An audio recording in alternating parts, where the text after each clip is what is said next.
And now, it's time for another Dice Tower review with Tom Vasel. Today, folks, we're taking a look at the second Summoners series from Plaid Hat Games for Summoner Wars.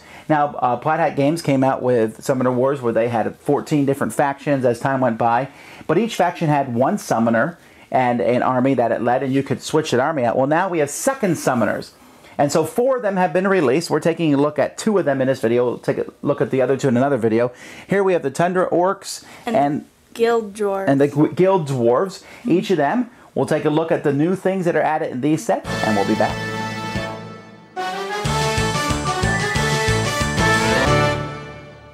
A real quick note on how second summoners work. Each second summoner is for an existing army, and they come with their own army card and their own set of event cards. So you can mix stuff from one army with another army as long as you use the summoner and their event cards and whatever starting units they need on their side.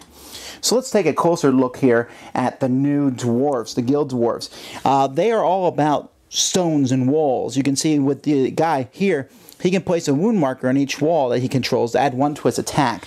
Big deal here. And with this guy, you're going to want to make sure you probably get all 3 of your walls out because he hits for 5 at that point. A very powerful person. And then this dwarf, who might even work really well in the original Dwarves army, where when he attacks a wall card, he gets +2. That's, you know, a useful champion to have. And this, what a card! Do 4 wound markers on every wall that is on the battlefield. Now, yes, it hurts your own walls, but when you're playing the Tundra Orcs, which I'm about to show you, or the Vine Orcs or whatever, this is a way to clear the battlefield. Amazing card. Then we have another champion who, if he's next to walls, he can help defend your people. The walls give him defense and other people. You have a new common unit, the Oathsworn, where when they attack people who are summon cost of 2 or higher, they do an extra dice attack. So like they go for the big ones, which is pretty neat. But the whole focus point of this deck is about these architects and buildings. Architects are here, and I'll come back to architects in a second, but they're new and they're free cost person to put out there. They're very weak.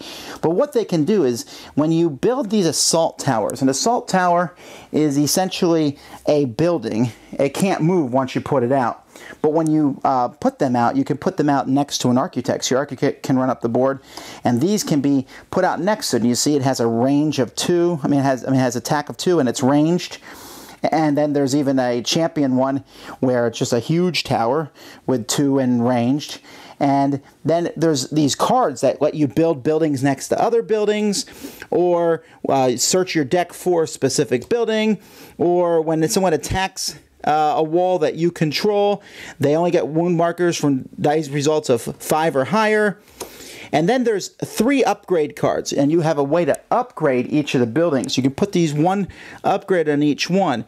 And so the Colossus upgrade lets your building move around. The Mortar upgrade, when you hit somebody with it, it will hit the people next to them. And the Turret upgrade lets you shoot diagonally with it. You put the right upgrade on the right building, and you can do some devastating damage. The Tundra Orcs are all about ice walls. You can see that the summoner here can summon an ice wall, and you actually have 15 of these minor ice walls that come with the game. There's 2 hit points each, and you know, they're very useful in regards to being able to put these walls around the board. But there's some things you can do with them. You can move 3 of them with this card, moving them through opponents. Moving walls is a really cool ability and very useful thing. Or this gentleman here, I can add 1 to his attack value for each wall that he's next to. Or this guy here, he can shatter an ice wall and do damage to the people who are next to that wall. This shooter here, a very normal shooter, but when he's next to a wall, we add 1 to his attack. So all this wall thing, that's kind of the whole focal point of the deck. And then you got some of your big, tough, stupid orcs like you always have. For example, this guy's 3, but he only hits on a 4 or higher. This guy hits for 4. It's crazy, super powerful common, but if every miss he does a wound to himself, and if he kills himself, he doesn't do any damage. So, man, but still, if you can summon these guys next to walls that are on your opponent's side, you could maybe get lucky and kill your opponent's summoner. And we have Ugg, another big, sluggish, slow guy. Very powerful, but when you hit him, he doesn't really get a chance to dodge. You just hit him automatically. And so there's all sorts of different things. You can even put ice armor on your orcs. But this army is all about, really, the ice walls. Now, as I said in my other video, I don't think there's any kind of power creep. I don't think that these guys are better than the original ones. They're just different on how each one has. And I think The Tundra Orcs guy is a little bit similar to the other one, but the Guild Dwarves is very different on how that deck plays.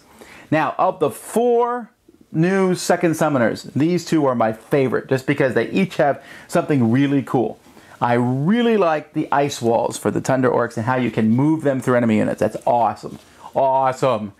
The Guild Dwarves with the towers that you can build and upgrade and shoot them. Champion. Oh yeah, the one giant. Well, Vendor's tower. Right, it's another tower, and then you can make the towers walk around or shoot explosives.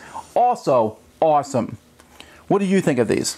I thought these 2, if you ever do play like against the 2 armies, these 2 are like the best to fight against each other. No, I don't think so. I think the Guild Dwarves do better against the Orcs. Yeah, probably. Because they have the ice walls, and they have this one card that. That card is amazingly powerful. I mean, granted, if you're playing against a regular army, doing 4 damage to all the walls might not be that big of a deal. But against these guys, or against the Vine Orcs, they would make the Vine walls, boom, boom, I tell you. I like the Orcs too. They're big and slow. Melody gets a kick out of the fact that the guys who miss and hit themselves, that happened a lot. It did. But at the same time, to me, they're like one-shot wonders. I send them out, and I'm hoping that they can hit the enemy summoner, because you can get, using these ice walls, you can really deploy your creatures fast in this one. Yeah, they're slow, but I almost think of these as drop pods. Whoa, out comes the big orcs, and just smashing everything in their way, of course, then killing themselves in the process. So what do you think about the towers, being able to not move and shoot? I really liked how they had the upgrades. Sad thing is you could only put 1 on each tower. You want to upgrade the tower with all 3? Well, there are more upgrades than towers, I think. No, there's more towers than upgrades. So you could upgrade all of them. Just that in the game we played, that didn't happen. Now, I will be interested to see if they have another reinforcement pack with more towers that come out. And even the fact that you can run your architect across the board and drop a tower off is neat. The problem is the architects are really, really weak. So either way, like I said, I love all 4 of these new ones, but these are my 2 favorite just because of I really like the thematic flavor of them both. Thanks so much for watching the Dice Tower videos. Find more great videos and reviews, as well as our top-rated audio podcast at Dicetower.com. You can also find other great shows at Dicetowernetwork.com. I'm Eric Summerer, and you've been watching The Dice Tower. The Dice Tower is sponsored by Cool Stuff Inc., where you can find great games for great prices. Cool stuff in stock. Check them out at CoolStuffInc.com.